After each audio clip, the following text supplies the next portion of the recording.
On behalf of ASMAC and as president of this wonderful organization, I'm so excited that we are finally bringing back something that has been a part of ASMAC's long tradition. See? Which is our wonderful, we were having them monthly. I don't know how often we'll do them until we get on a roll now, but monthly luncheons here at Catalina's, our wonderful Catalina.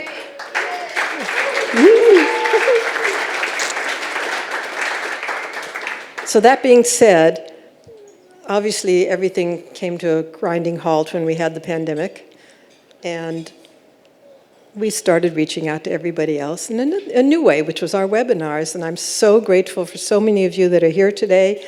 I've had several people say to me, it's so nice to see you out of the box, and you are real, and all that good stuff. Anyway, I just want to welcome all of you. Thank you so much for coming today. It means the world to all of us, and please turn off your cell phones. What else did I want to tell you? Catalina, I want to thank you, there you are. Her food is so good. And I love Catalina, and we owe you a big round of applause, which you're getting right now. And Daniel, who's in the back working the sound for me, which is great, and for Chris, for both of us. Hopefully, if there's time at the end, we might have a Q&A. But I know you're going to have you really are in for such a treat today. And I'm so honored that our first reunion back at Catalina's, that I get to present to you Chris Walden, my wonderful, wonderful friend whom I treasure, who was a past president of ASMAC when I first joined the board. And my coming onto ASMAC and joining the board happened right here. One of our members from the board came over to me one day, Marlene, and said to me, do you want to be on our board? I'd never been on a board. I didn't know what it was. Sure. I go to the board meeting, and there's Chris sitting as president, and I think, I'm going to go sit next to Chris.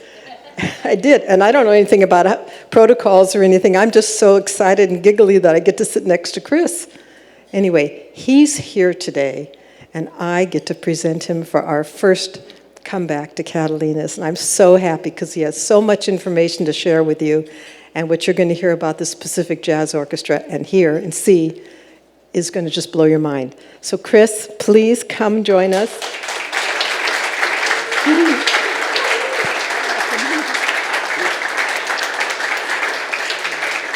This is my wonderful friend, amazing talent, and before we actually get started, I just want to acknowledge a few people that are here.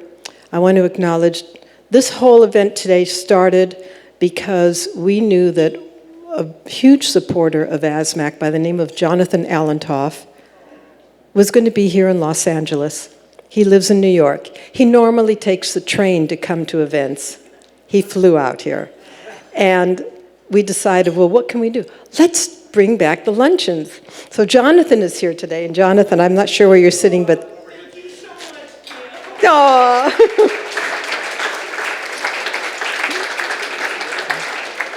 For those of you that see our webinars and see Jonathan, because he always has his camera on, he does not know how not to smile. He's got the biggest smile in the world. It's just wonderful.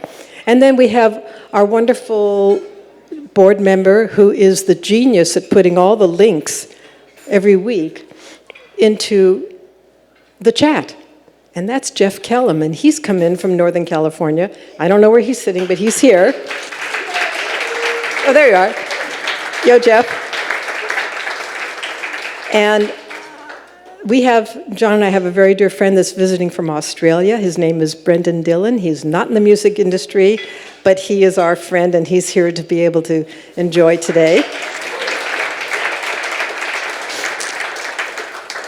And last but not least, Chris had all of his music recorded by the late, great Al Schmidt. You know I speak about him at the end of our webinars when I give a little mantra, and I now include his mantra. And his wife, Lisa, incredibly beautiful woman, wonderful heart. She's my very dear friend, and she's here with us today.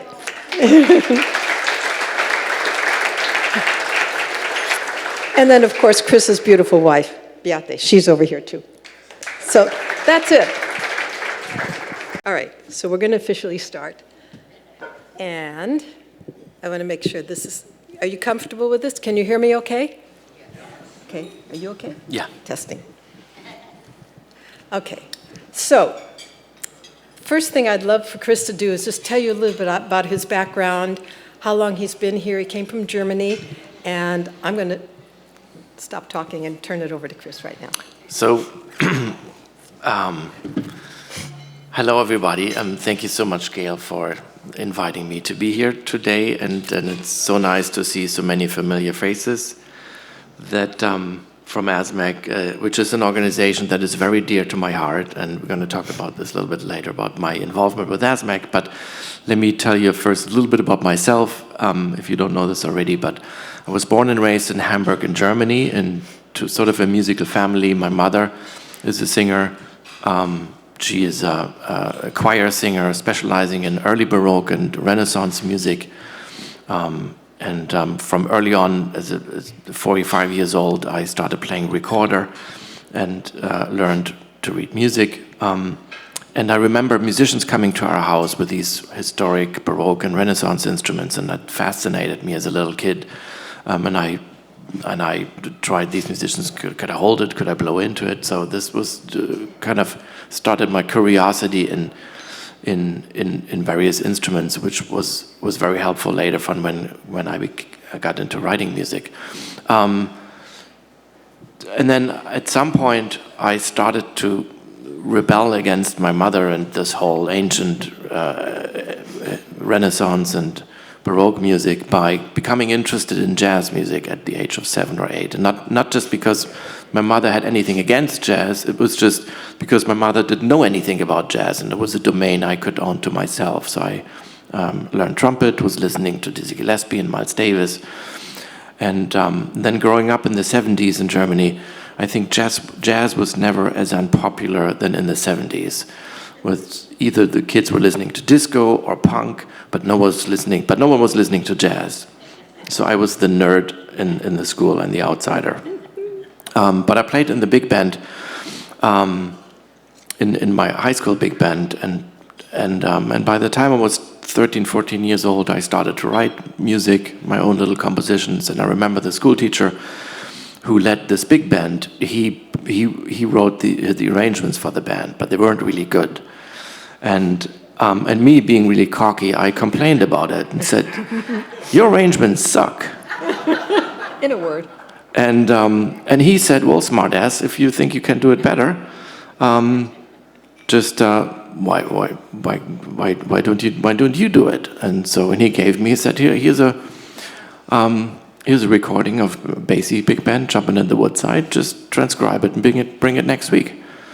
And so I did, and we played it down, and it was actually okay. And then the teacher said, "Okay, next week you're gonna write this." So it was he was actually a very good teacher in a way, since me being cocky and arrogant, but he used it to kind of foster my arranging skills. And from then on, I would write the arrangements for the band, and he would just step back. Then in Germany, we had this unique situation that every major city in Germany had its fully employed radio big band. They were recording and rehearsing every day. They were on staff, and they needed arrangements. So at the age of 19, I became a staff arranger for the Hamburg radio big band. And then I had just fresh out of high school, and then I also had to do, since we still had a draft in Germany, I had to do the service. And then I moved to Cologne to the music conservatory there, to go there. But I was already the only one in my composition class who was already making a living as an arranger. To be honest, my time at the conservatory, majoring in composition, minor in conducting, was a great opportunity to get together with other musicians. But the music that I wanted to write, at least at that time, they didn't teach at school. I wanted to learn more about big band music and symphonic music, popular orchestral music. My composition teacher was, maybe some of you maybe heard the name Karl-Heinz Stockhausen. I respected him very much for, he was an institution in contemporary music of the second half of the 20th century, but I had nothing in common with his music or what he had to teach. So I felt this kind of a complete waste of time and focused on the music that I wanted to do. So all throughout my 20s, then I wrote film music and arrangements for radio orchestras and big bands. And up until I was about 28, 29, I discovered that I had already achieved everything there is to achieve in Germany, and I wanted to move on, and I also wanted to write lush and orchestral music for films, and at the time it was not really asked for. I remember one instance I was writing a film score in Germany, and the director, she really wanted me to write lush and emotional orchestral music, and we had a big orchestra and did this recording session, and the executive from the network came down to the recording session to hear my music, and he said, at the time he said, listened to my music and said, "Ew, that sounds like Hollywood." Which, with this sentence, he confirmed me two things. One, that I actually can write this kind of music, and secondly, that it's not asked for where I'm right now. Right. So that fuel gave me the idea, okay, well, then I have to leave. So I asked my then girlfriend, now wife, Beate, if she would come with me to Los Angeles, and we've packed our things, and in '96 moved to Los Angeles. And I thought it's going to take a few years to get into the business. And I had one contact. I knew one movie producer he was producing TV movies, like movies of the week. At the time, every network had their Sunday night network movies, and so I went to his office, and he took the meeting with me, and then he said, "Well, I have this TV movie here. I already have a score, so it's already been scored, but why don't you take the movie home and score a couple of scenes so I can see how you work?" And so I took this movie home, and instead of just scoring a couple of scenes, I scored the whole movie, knowing he would not need it. And that impressed him so much that for his next movie, he called me. And so my first year, I scored 2 TV movies, one for ABC and one for CBS, and I thought, great, that's going to go like this, but it didn't. Because along came reality television, shows like Big Brother and Survivor, which killed off the TV movie business. And since that, at that point, was my only contact, I suddenly had no more work, and 4 years not earning a single American dollars, and just got married. The first kid was already there, the second one on the way. And I survived by writing music for German TV shows. They were sending me the videotapes. I would record the music here and sending it back on timecode DATs. So that kept us afloat for the next 3 or 4 years. But one thing that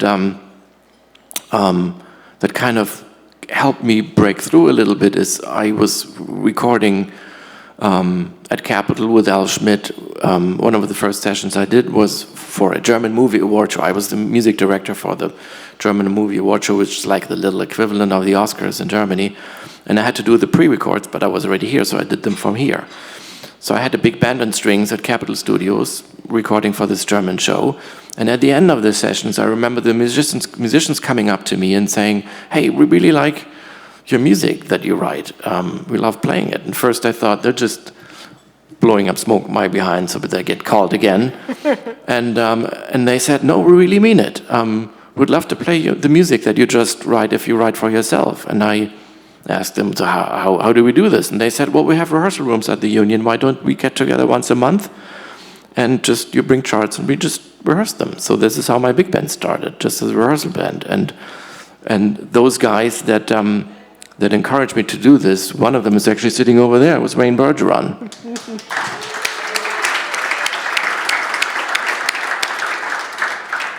And so for a couple of years, we just started rehearsing. And after a couple of years, we said, let's play a gig. So I booked Catalina's, not when it was on the old location on Cahuenga Boulevard. So thank you to Catalina giving me the first gigs with my big band. And then I had a little windfall from residuals from a show in Germany, so we recorded an album, and that album got nominated for a couple of Grammys, and then from then on, kind of slowly the word spread around a little bit. David Foster heard of my work, and he hired me for a few things, and then started calling me more often. And then it slowly grew from there, and I think having my own big band helped me to kind of spread the word, showcase my own work, which that led to other work, which was musically different from my own big band, more commercial. But having my own big band was at least a good tool to connect to people, and also made a conscious decision. Even though I'm paying for these big band records out of my own pocket, I go to places. I go to a studio where other people can also hear that work. So instead of trying to save money and going to that little dingy studio around the corner, I booked Capitol Studios and I booked Al Schmidt to record it. And I remember one instance, I was mixing my second album with Al in Studio C, and Al always liked to keep the door open so the music would bleed in the hallway. And this was like the mid-2000s. We were mixing my record, and somebody stuck his head in the door and said, "Hey, Al, that music sounds great. Whose music is that?" And Al was sitting behind Al. Al was pointing at me and said, "That's Chris's music, Chris Walden." And that guy said, "Oh, that sounds great. Do you want to work for American Idol?" And that was Ricky Reiner. So by me being in these places, exposing my music to other people, that kind of, got me the next gig. And then it grew from there, and then the rest is history, as they say. What a history, too. Oh, boy. Oh, my God. Well, do you want to name some of the wonderful artists that you've had a chance to record for? There's a lot. I mean, it's Diana Krall, Michael Bublé, Barbra Streisand, Seal. I mean, and from various, also stylistically very different. I mean, I've worked with hip-hop artists like Lil Wayne or Common or Nas and other R&B artists like Rihanna but I've worked with Stevie Wonder. I mean, it sounds like I can't keep a job, but anyway, he's a mega talent. This man is a mega talent. And when you were doing one of your albums many years ago, there was a track that we had recorded. I've told this to Chris so many times. You need to do an album in this color of this particular track. I was just so knocked out by it. I remember we went to your home for the listening party. And so for years, and that was when, 2015? 2005. 2005. And for years, I've been saying to Chris, when are you going to do an album like that? When are you going to do an album like that? Well, he says to me, and we'll get into this a little bit later, he says, we're going to do that tune for a mini concert for my new orchestra, which meant I got to hear it again and play it again. So I was so excited, and thank you for that. Yeah. But I still think you should do an album of that flavor. We will. Yeah, okay, good.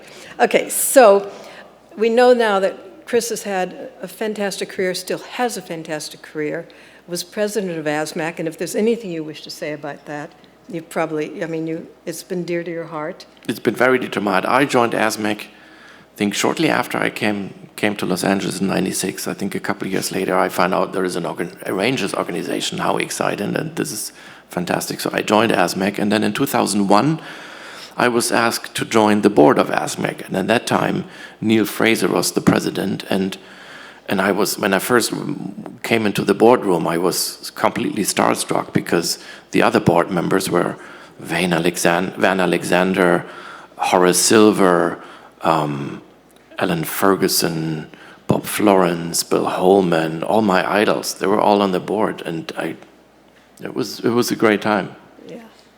Yeah, and this particular function that we're doing today, this was the function that we had for so many years where all these people would come to the luncheons, and you could really get to sit and talk with them and your idols. I mean, it was wonderful. So we're hoping we can bring that back. Yeah, and I think we did. Then later I became president of ASMAC, which I was very honored by, and we started a few new event ideas, and that carried on. But I'm really pleased to see how Gayle really took it to the next level, where I was only president for a couple of years, and we had some ideas, but Gayle picked up on these ideas and absolutely excelled at this, and could have and has it done it much better than I could ever done. No. But I'm just so proud. I'm so proud to be a part of this organization because it really is about family and love and sharing and giving and paying it forward. And it's not political. It's ASMAC. And for those of you who are not members yet, please consider joining our wonderful organization because then you just help our family to continue growing. But enough of that. So now, next question. Tell me about how the PJO, the Pacific Jazz Orchestra, came to be. How long have you been creating this in your mind, and what were the steps that took you to where we're at now? So the Pacific Jazz Orchestra, I had this idea about not too long ago. The summer of 23, in the early 22, so about 18 months ago. As in my career, I've been writing and conducting. I mean, besides my work in television and in records, I also write for the concert hall, and I write for the Hollywood Bowl Orchestra and for the Boston Pops Orchestra, and I get to conduct occasionally these orchestra, and I still travel to overseas, sometimes conduct the radio big band in Cologne, and I work with the Metropole Orchestra in Holland once in a while, writing for them and conducting them. And whenever I'm working with these orchestras, I always had this fantasy of, at some point, having my own orchestra, and not just my big band, but like my version of this, and kind of have the opportunity to sculpture my own sound. And as I would not really consider, since I'm living here, I would not really consider becoming principal conductor at an orchestra in Europe. And the ones here, I've never been asked. And whenever I'm working with the Hollywood Bowl Orchestra, and nothing against that orchestra, but I always felt a little handicapped because it's this big apparatus of a symphony orchestra, yet it's supposed to do popular music, which is always a little, you have to kind of tweak it to make it work, but it's not, this instrumentation is not really meant to do sort of popular music with. So you have this huge apparatus of 12 woodwinds, but no saxes. So whenever I do something with the Hollywood Bowl Orchestra that is sort of more in the big band vein, they have to hire a fourth trumpet player, they have to hire a fourth trombone player, they have to hire 5 saxophones, and then you still have the 12 woodwinds. So it's like this unwieldy thing. And that's why I came up with the idea, how about just a big band with an extra string section and have saxophone players that double on all the woodwinds that you would need if you would ever do something where you need woodwinds. So and I thought, I would like to create this kind of an orchestra, and we don't have something like this in LA. So I looked around, and I took some inspiration from various sources. For example, I looked to what Wynton Marsalis is doing with the Lincoln Center Jazz Orchestra, how he has it set up. He has this, which is just a big band, it's not strings, it's just a 17-piece big band, but he has a regular home at the Lincoln Center, and he finances it through a non-profit organization. So I thought, non-profit. So I started and founded a non-profit organization, because I knew from ticket sales alone we would never be able to sustain this. And then for programming, since having worked with the Metropole Orchestra quite a bit, I kind of not stole their ideas, but was inspired of how they program events, how they select 2 or 3 guest artists and bring in guest artists from other genres, not really jazz, but go beyond jazz and combine their jazz aesthetic to these guest artists. So I kind of said, would be a nice, interesting concept to do here. So I started this nonprofit, put together a board. A few of the board members are actually here today, Rafa Sardina and my son Sasha. And I'm not on the board myself, so they can actually fire me anytime if I. And then we went around to ask for money, and I had someone research for me what kind of foundations in Los Angeles or in California give to music-related causes, and I got a whole list of foundations that give money to organizations that are either associated with an orchestra or music. And one of the first names on that list of foundations was the Herb Alpert Foundation. And I thought, because I had worked with Herb Alpert before. I produced his Christmas records a few years ago, and we became friendly ever since. So I went to his foundation and proposed, and I didn't want to call Herb directly, so I went to the person that runs his foundation, and I proposed them my idea and gave them a business plan. And after a week, I got a call back and says, yeah, Herb is going to finance your first season. So The whole season. the whole season. Yes. How many concerts do we have lined up so far for the first season? For the first season, our first season, we finished booking the first season now, and the first season consists of 4 concerts. Initially, my idea was to have 5, but since we were kind of late in the game and a lot of venues were already booked, but we have 4 concerts, and we're working instead of having just one home, like the Lincoln Center Jazz Orchestra. Since LA is so spread out and sprawling, I went to 5 venues, and each of them said that's a great idea, and so we have 5 venues that will be our home. We have a show in October at the Wallace, which features Ledisi and Ben Wendell.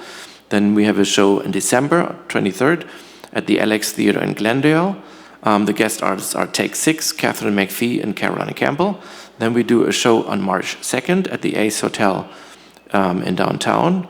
That will be a special project with Rufus Wainwright, but we'll do a Kurt Weill program. And then in May, on May 11, we'll be at the Soraya in Northridge and do a more Broadway-themed show with Aaron Tveit and Cicely Strong from SNL. So that'll be our first season. And we already started to book the second season, so we're off to a good start. And how are you choosing the artists to perform? So now that I'm in a position that I've worked with a lot of artists, and that's why I could not have done this earlier in my life, and I didn't want to wait longer either. So I think I'm in perfect position now in my career where I have established relationships to artists where I can pick up the phone and call them. So obviously the first season I went to artists that I have a relationship with, but I hope that once the reputation of the orchestra grows, that I'll also be able to approach people who I do not have a relationship with. So, but stylistically I approach it something that will be interesting, combination with the jazz orchestra and other genres that one would not necessarily think of, but makes a great collaboration and symbiosis. So, with everything that Chris is telling you, back in April, we had a little mini concert for a select group of invited people. My dear friend Charlie Fox was there. Ricky Minor was there, right? Yeah, David was there. Who else was there? Anyway, so Charlie said to me at the end of our event, and I don't know if I had told you this, he said, I'm going to every one of Chris's concerts. He was so taken by what he had heard. And this might be a good moment to just play a little bit of the video, or play the video that is... The trailer, yeah. The trailer. So if we can put that up, that would be great.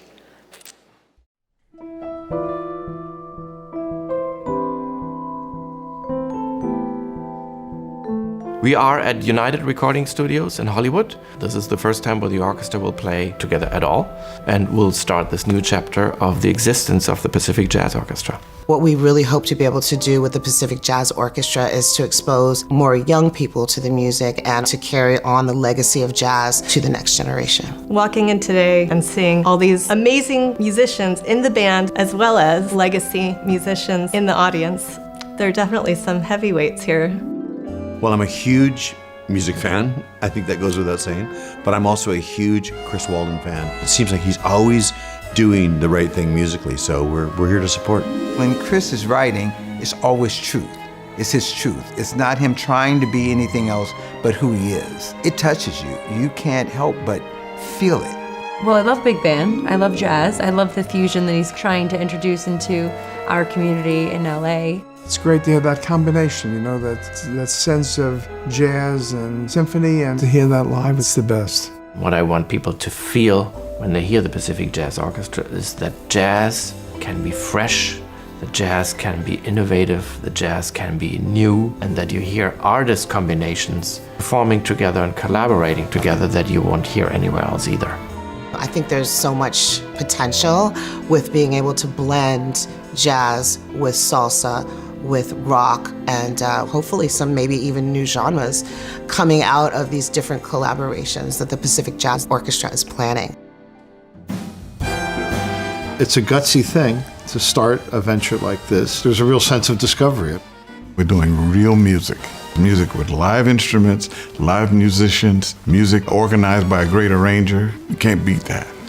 Music truly is universal, and to be able to celebrate all these different musical genres within the context of a jazz orchestra, this is just the beginning.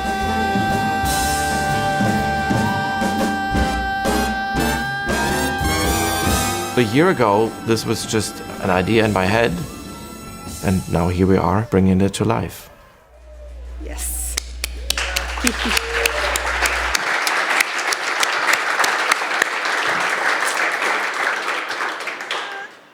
Needless to say, when Chris asked if I'd be a part of it, I was just so honored, and I am so looking forward to all of our concerts that are coming up starting in August. No, in August? October. October at the Wallace. And hopefully you'll all be there with us.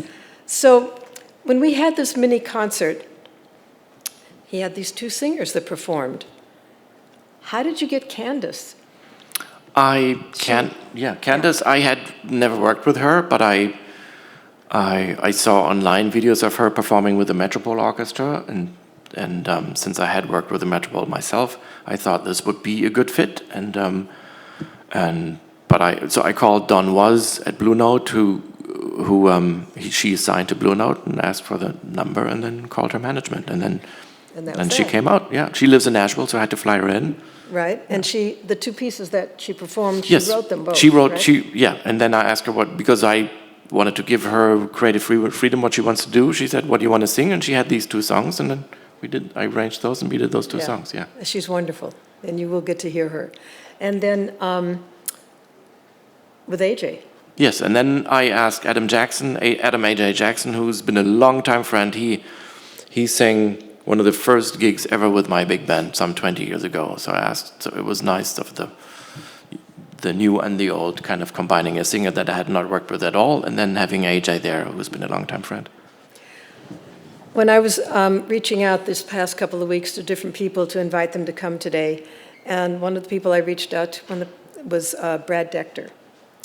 And he was really sorry he couldn't be here, but he said he is so excited. He wanted you to know that this was something he wanted to do years ago. Oh, yeah. But he felt he was too young.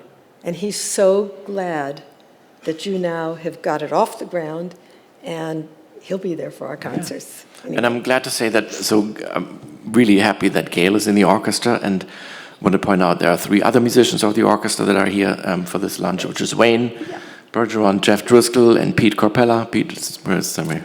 Yeah, there's Pete, yeah.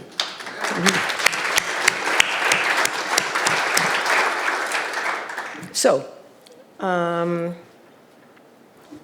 what was I going to say to you? After this first year of performances,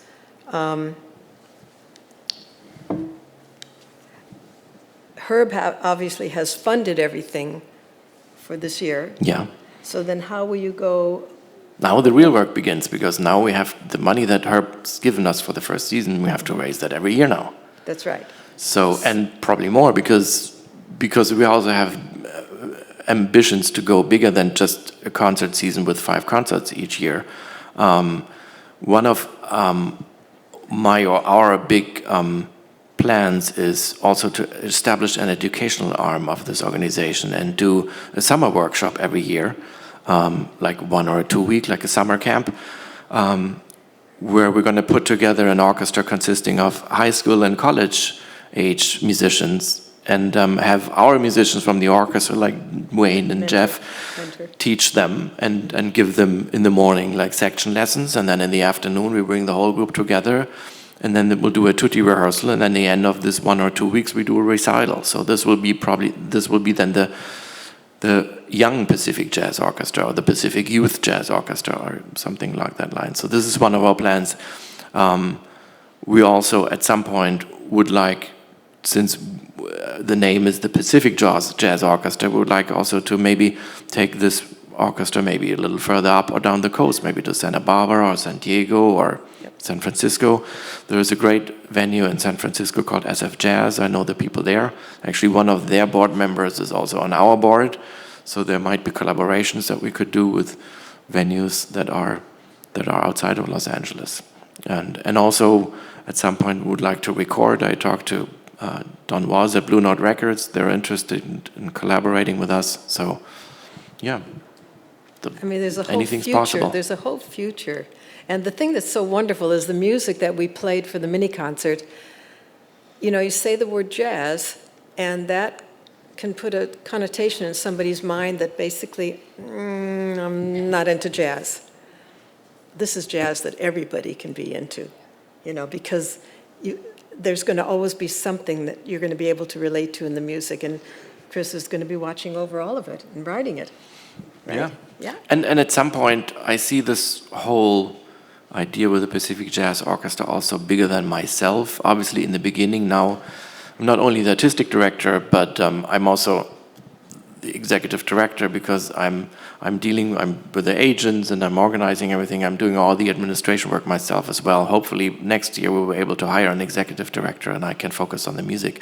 But also in the music, I see myself at some point also stepping back and letting other arrangers and conductors take over projects, and I'll be just guiding them. So, and then at some point I'll turn this whole thing over to the next generation of music directors and arrangers. It's just wonderful. It's so close to my heart, and I know as it is obviously to yours and to all of us that are involved with this wonderful orchestra. I'm just wondering if maybe you'd like to hear Candace sing now? That let's would be hear great. Candace. So this song is called Run Your Race. And it's her own song. It appears on a new album. So she was willing to come to do this also because it would help promote her album. So it's a kind of cross promotion. Yeah.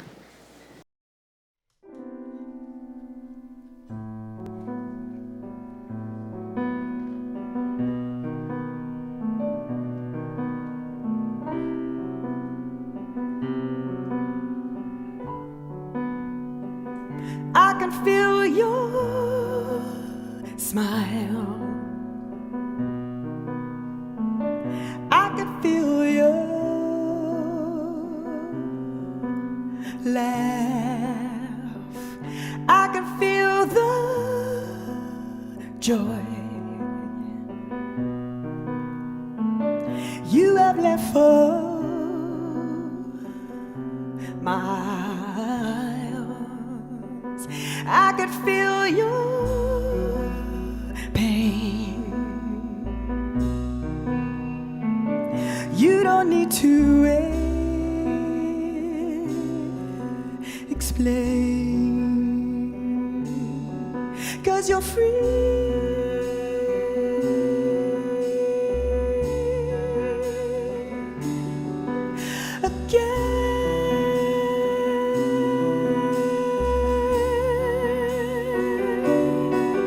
So fly away and run your race. One day I'll see your face again at the finish line. You'll be standing there smiling once again, again, again, again, again, again, again, again. Remember as a child,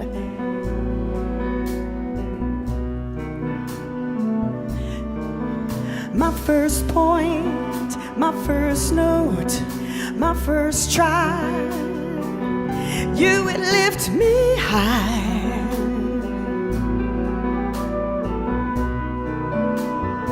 So baby girl, don't cry. Just reach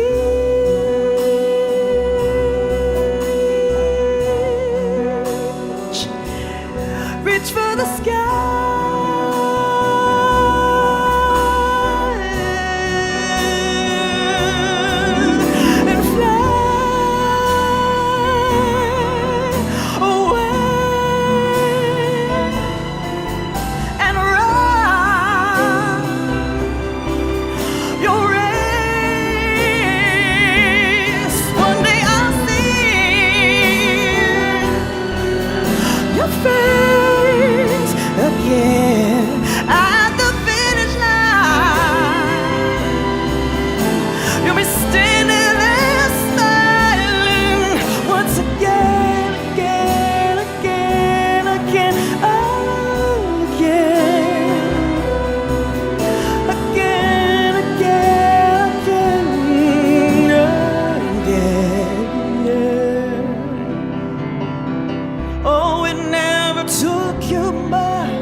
from a distant place.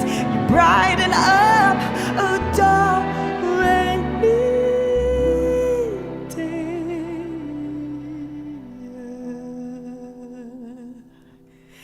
So fly away and run your race. One day I'll see your face again at the finish line.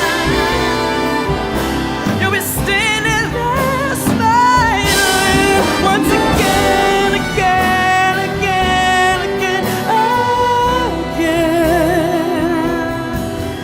again, again, again, again,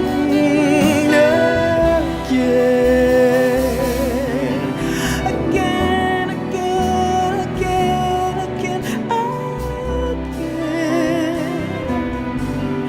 again, again, again,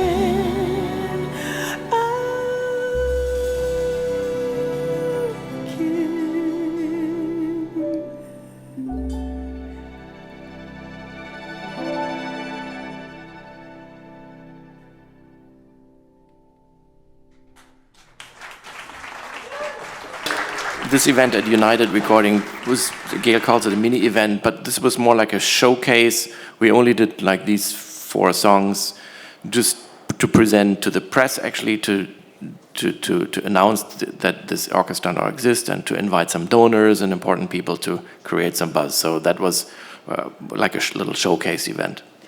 It was, and she's terrific. Yeah, she's great. Hopefully Candace, she'll yeah. come back for Yeah. some more concerts. Oh, yeah, we're going to have her for a full concert. Oh, that's yeah. great, that's great. So, for those of you who don't know, for many, many years, Chris had his office where he worked at Capitol Studios, and that worked well. But then the studio closed because they have to retrofit it for earthquake standards.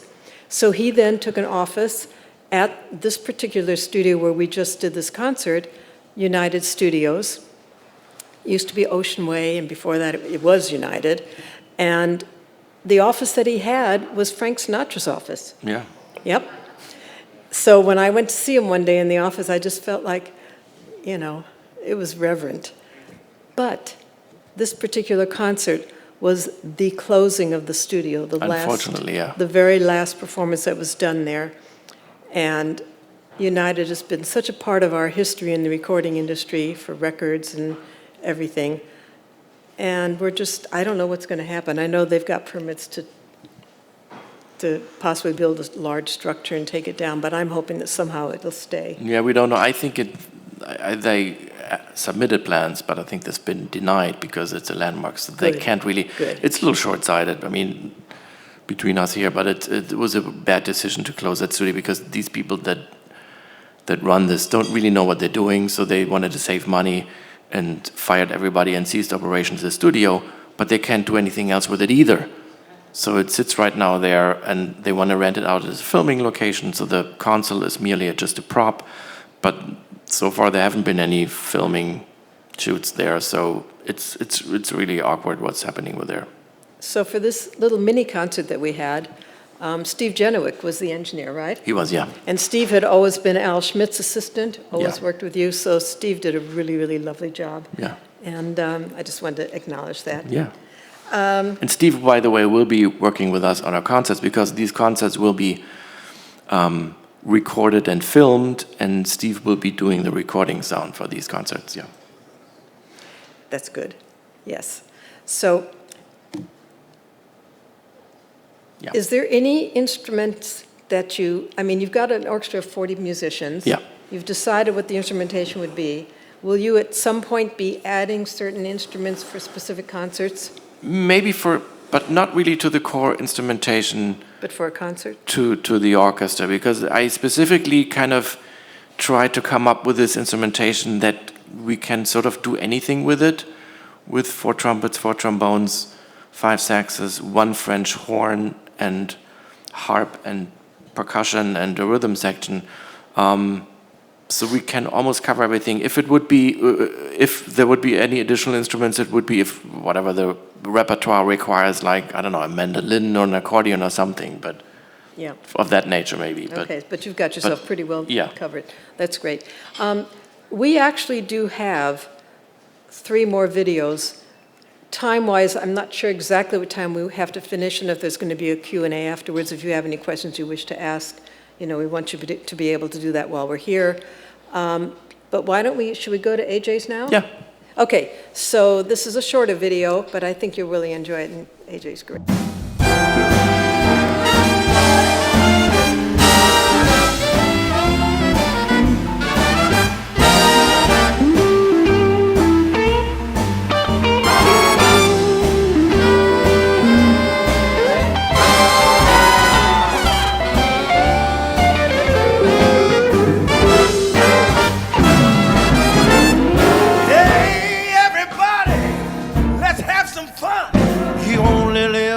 And when you're dead, you're done.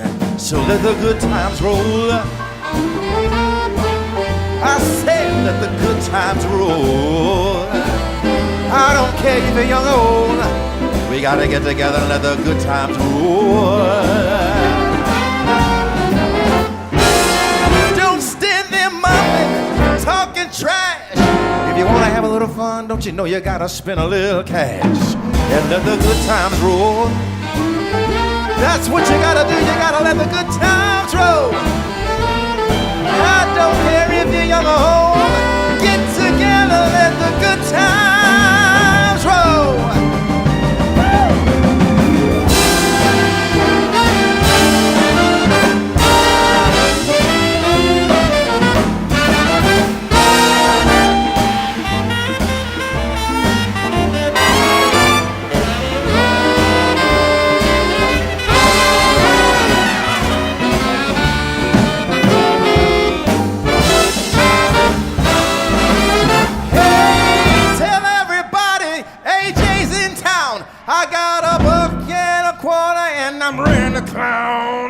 But don't let no female play me cheap. I got 50 cents more and I'm gonna keep so let the good time roll. Yeah, let the good time roll. I don't mind if you're young or old. We gotta get together, let the good times roll.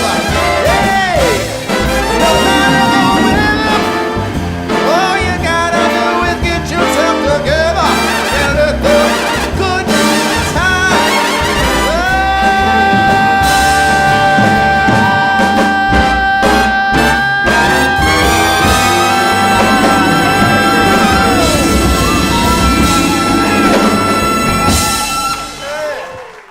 It's just wonderful. I forgot to mention before we started, I wanted to thank Chuck Fernandez, who's on our board, for being so kind to video this for us today, and to Aiko and to Liz, our treasurer, for being with us to be able to check everybody in. Is there something you would like to say right now? Because there might be some questions. You may not have questions, but if you do have questions, this might be a good time. Let's say questions, yeah. Okay, questions. Any questions? No questions. There, over there. Okay. Howdy, my name's Austin. Thank you so much for being here today. Oh, hi. Hello. Oh, whoa. Oh, hello. Howdy. My name's Austin, and I'm from Texas. That's how you can remember me. Thank you so much for being here, both of you, Gayle and Chris. This has been an incredible afternoon. My first time at Catalina was actually watching the Chris Walden Big Band here, so how special is that? Oh, that's cool. Well, thank you for coming. It is my pleasure. And my question is, as a young composer, arranger, trumpeter myself, I was speaking on the phone with a client of mine I made an arrangement for, and she said, oh, you know, composing isn't a career, right? And I thought, what? I didn't know what to say to her, and I would love to hear, as from a successful artist as yourself, what you might say, maybe not to her, but maybe to me, and you know, your advice to a young composer, arranger, trumpeter. Thank you. On that question, composing is not, I mean, that person said seriously, composing is not a real career? Yeah. She said you should learn to teach piano lessons and do that. And I was taken aback, and I was very respectful to her, but yeah. Well, that's really bad advice. Yeah. I think, well, first of all, I think composing is just an honorable job than any other job. So, don't you all agree, right? Because this is what our organization stands for, and ASMAC. But look, there are so many.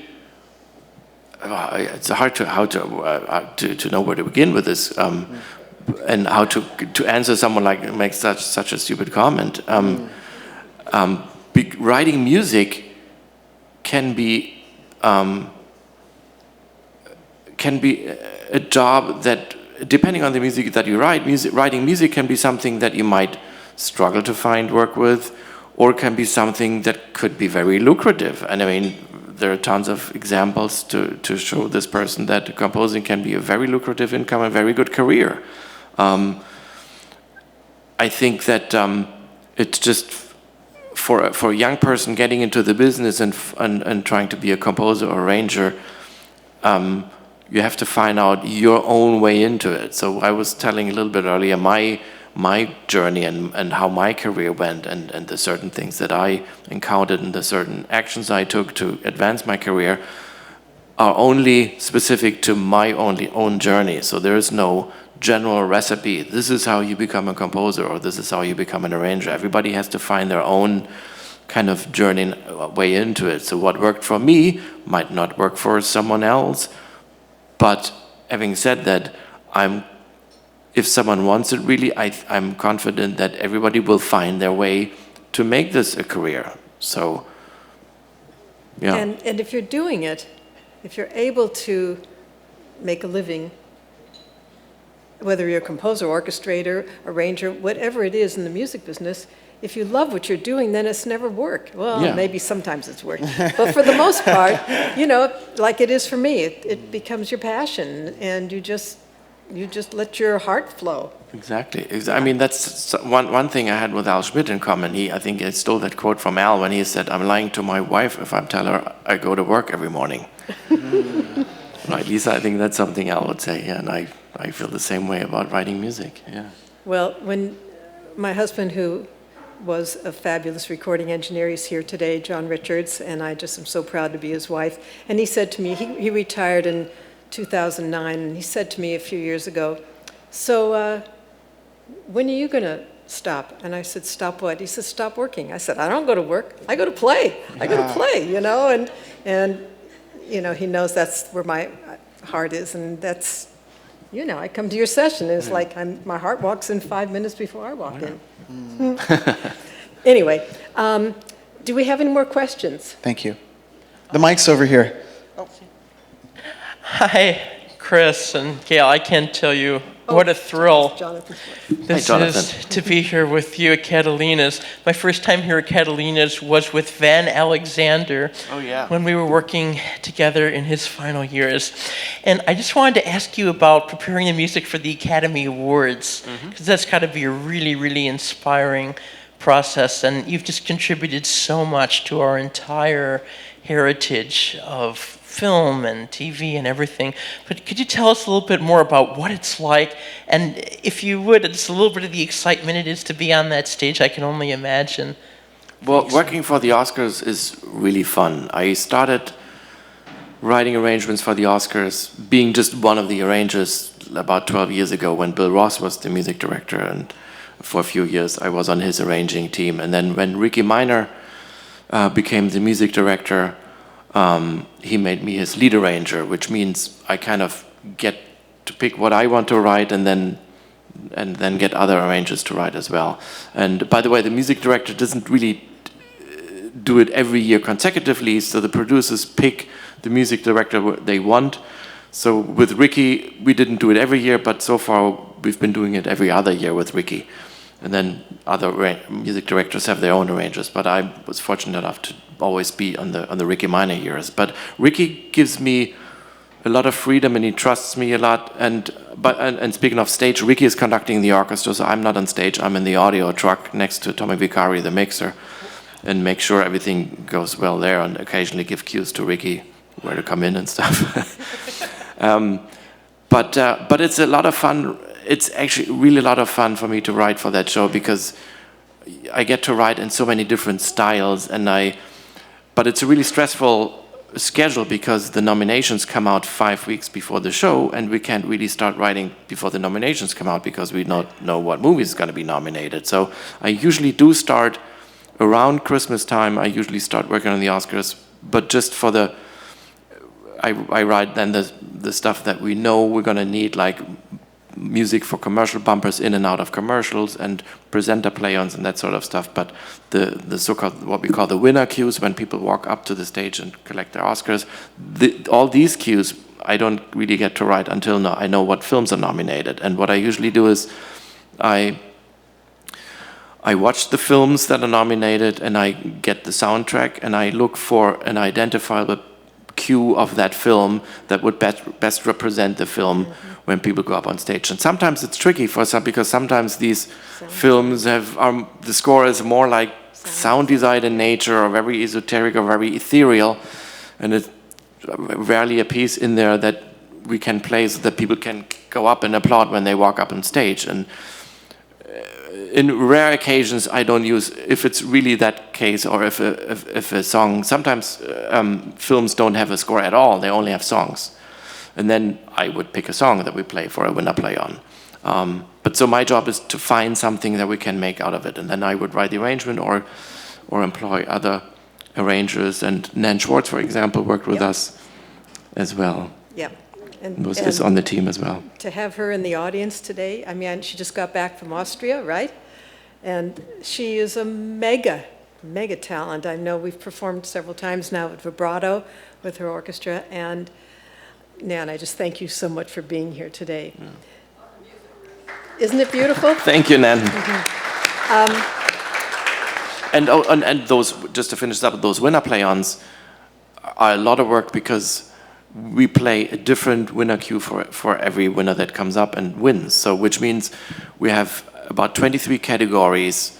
Every category has 5 nominees, so we have to write music pieces that's already about 100 pieces of music, 100 cues or 100 something cues, just for the winner play-ons.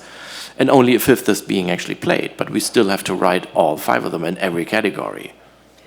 So, for those of you who don't know, I've been a part of the Oscars, maybe missed 2 shows over the last 29 years, and things have gotten easier for us as an orchestra, because it used to be that we basically didn't have anything pre-recorded. Yeah. We'd rehearse, but we'd have a book of music on our stand that was maybe this thick.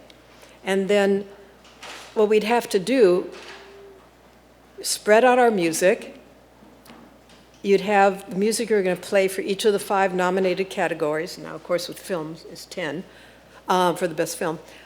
And you'd have to really sit and wait. Bill Conti, he did so many of the Oscars, and he was terrific. And we'd have to sit and wait to actually hear who won before we could play, because that person might, and they'd have to say the name of the film, because sometimes somebody's nominated in 2 categories, so you don't want to start playing that one when it was really that one. So for years, we sat in our chairs, on the edge of our chairs, doing that. Now they've made it easier. Didn't Bill have a number system like number 3 or movie 4? He was no, calling we the just title? waited. We had to wait till Yeah. and then he would, I guess he would call it up, but I don't remember him calling out a number. He may have, Okay. but I just know that we were all paying attention to what the film was, or the category, and the person's name. And as I say, sometimes it would be in 2 different projects. So that was really, you were, you know. Yeah, now we have all the winner, we pre-record all the winner play-ons, Yes. so that's being played from playback in the truck. But the rest of the music we still play live. We still play live. The presenters, when they come out, the play-ons for them. We play all the bumper music in and out of commercials. We play live, and we play live still the nominated song performances. Yeah, no, it's just a show that I know you feel the same way I Yeah. do. Just really proud It's to be really a part special, of yeah. it. And it's wonderful. So, With Wayne on lead trumpet, what could go wrong? I mean, nobody blows like Wayne. I mean, he's just Wayne. He's Wayne. So, do we have any more questions? I can't see. Sounds like you're pretty content. Okay. So, Sure. I'm sorry, did somebody want to say something? No, he just said thank you. Yeah. So here's the situation. We are now at 2:05. We have 2 more videos. You're more than welcome to hear if we're allowed to do that, or do we just stop here and thank our wonderful Shall we play Chris? the last one, the No Bounds, the Yeah, instrumental? this is the instrumental. The one that Gayle always wanted to do. Yeah, and the pianist that Chris has chosen to be in the orchestra is Josh Nelson, and his touch, his sensitivity is just beautiful. So this is it's a longer track. but It's an this is- instrumental piece. Yeah, it? it's an original composition of mine. It's called No Bounds. Right.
Josh Nelson.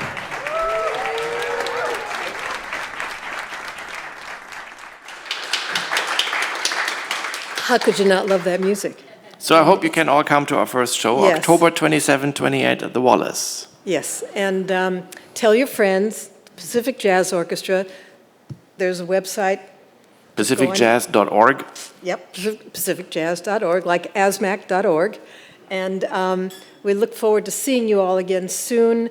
I always close my webinars with my little mantra that just came out of me the first day I said it. And then I added a few months ago Al Schmidt's mantra, which was, please be kind to all living things. And then I have, stay well, stay safe, and keep a smile in your heart. So I thank you all so much for coming today. And just stay cool, stay hydrated, you know? Thank you. Thank you.